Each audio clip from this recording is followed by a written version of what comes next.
Then as we come to Revelation 14, we have a very, very interesting set of visions, and it's important for us as we look at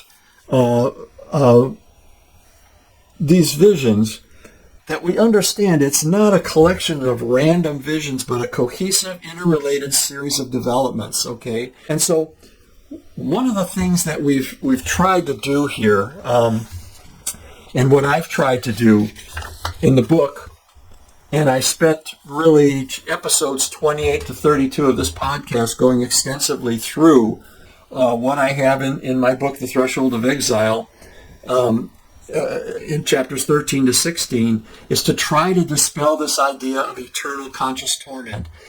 I didn't write this book to prove this doctrine versus that doctrine.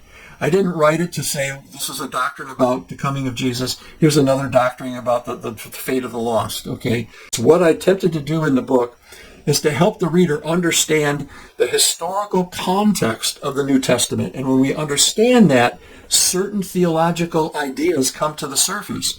One of them was a re-examination of Jesus' coming, which we said, first and foremost, happened in the first century in the destruction of Jerusalem. Now, whatever we may believe about the end of the world, I'm not dealing with that right now, but I'm trying to get the reader to understand that there are many texts that deal with Jesus' arrival and judgment in 70 AD upon Jerusalem, but also this whole imagery that arises out of the judgments that are spoken of in the New Testament also pertained, and we made these links between eternal fire and unquenchable fire and Gehenna, which is really the correct word, not hell, all had to do with the burning of Jerusalem and the tragic fate of the Jews in that same period. So we have these two theological ideas arising out of a single historical context, all right? It's not just my proof text versus their proof text. It's understanding this context in which these things